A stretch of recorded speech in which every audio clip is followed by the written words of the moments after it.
Je suis rien sans l'amour d'un homme. Voilà ce que j'ai lu sous une de mes vidéos en lien avec la dépendance affective. Déjà, j'ai envie de te dire merci pour ton courage.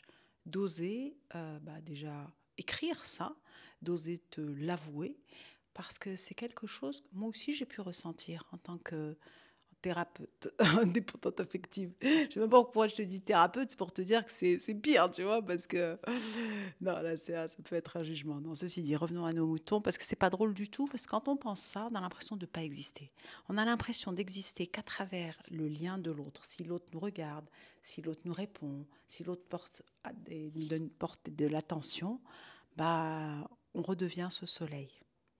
Si l'autre ne nous répond pas, n'est pas disponible, simplement, rien à voir avec l'amour qu'il peut avoir ou pas, on va pas se sentir exister, on va se sentir...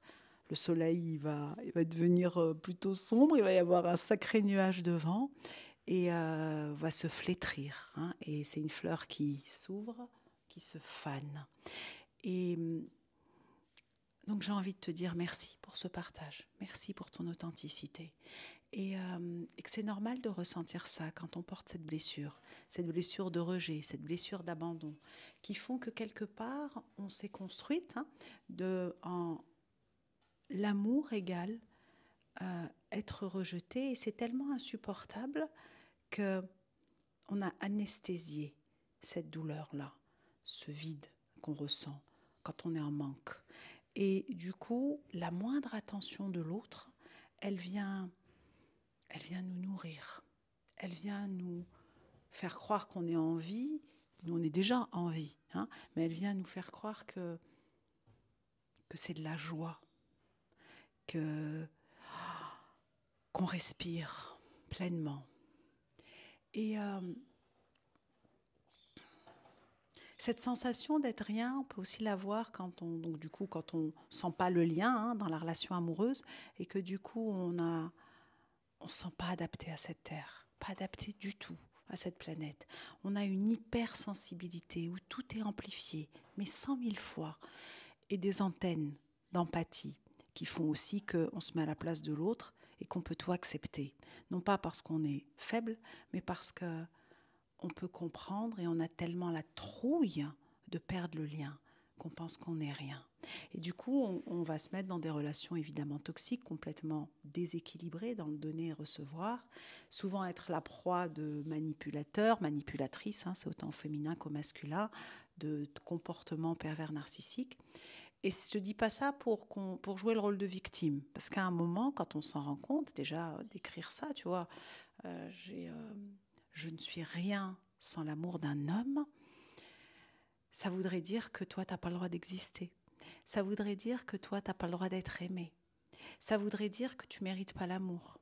Ça voudrait dire que ton cœur et ta vie, tu la vis par procuration à travers l'autre, à travers l'amour de l'autre. Et donc, dès qu'il n'y a plus d'amour, ou il n'y a plus de manifestation d'amour comme tu aimerais que ça soit, toi, tu décides de plus vivre.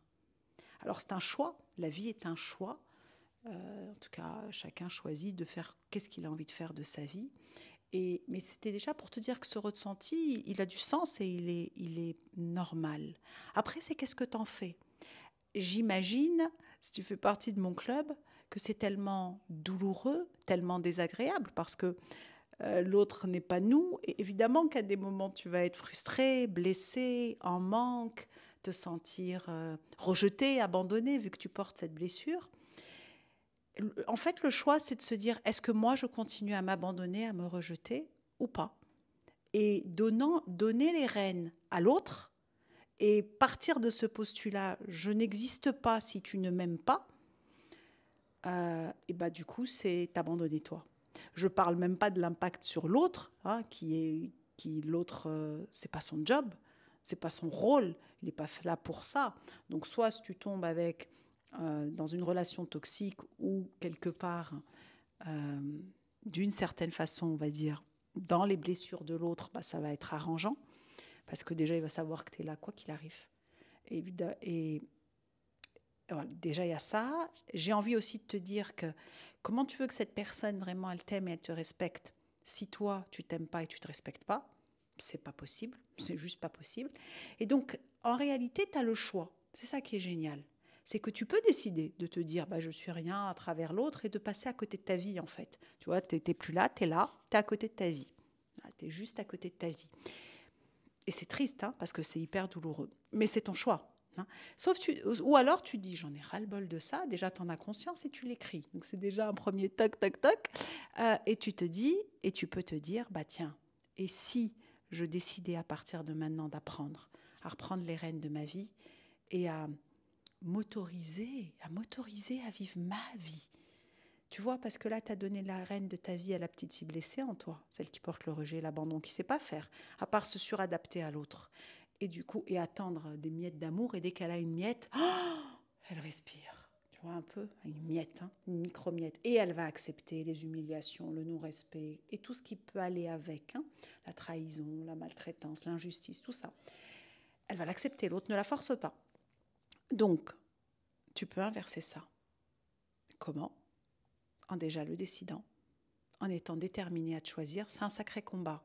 Ça ne se fait pas comme ça, c'est pas facile, je ne vais pas te mentir. Ça a été mon chemin et je continue encore. Je l'ai défriché pour toi, si ça a du sens. Tu trouveras le journal d'une thérapeute dépendante affective dans ma bio et les parcours pour sortir de la dépendance affective et oser, parce que tu es un soleil, oser être, oser exister, oser prendre ta place, oser te reconnaître, oser t'aimer, oser t'accueillir avec tout ça et alchimiser tout ça. Et toi, prendre la petite fille, ta partie lumineuse, celle qui fait toc toc toc par la main et lui dire « Je t'aime.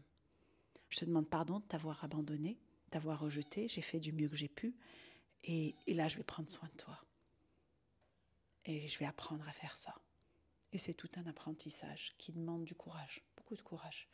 C'est plus facile de rester dans nos schémas, même s'ils sont douloureux, parce que c'est ce qu'on a connu. C'est comme ça qu'on s'est construite et on peut former de nouvelles connexions hein, au niveau d'ici et te relier à ton être, à qui tu es vraiment, à ton âme, à ton cœur, en décidant de le soigner. Je ne vais pas te mentir, il y a besoin d'être accompagné pour ça. Avec moi, avec d'autres, peu importe. Choisis avec qui tu te dis « Ah ouais, cette personne, je ressens ça, j'ai envie. » Et vas-y, la vie, elle est précieuse. Et t'es un soleil. Ose briller, ose te montrer, ose exister. T'es pas venu pour rien sur cette terre. Si tu ressens ça, ce désamour profond, c'est que derrière, t'as de l'amour en toi, mais juste que t'imagines même pas. T'es une amoureuse de l'amour et de la vie. Sinon, tu serais pas là. Je t'envoie beaucoup d'amour, beaucoup de douceur. Et toi qui regardes cette vidéo, est-ce que ça te parle ? Est-ce que toi aussi, tu as pu te sentir comme ça à des moments ? D'exister à travers l'autre, à travers son regard, et de plus exister dès que le lien est coupé. La bonne nouvelle, c'est que si moi j'ai réussi à transformer ça, bah toi aussi tu peux y arriver. Mais moi je ne suis pas là pour te sauver, il n'y a que toi qui peux te sauver. Par contre, je peux te guider sur ce chemin qui en vaut le détour. Merci.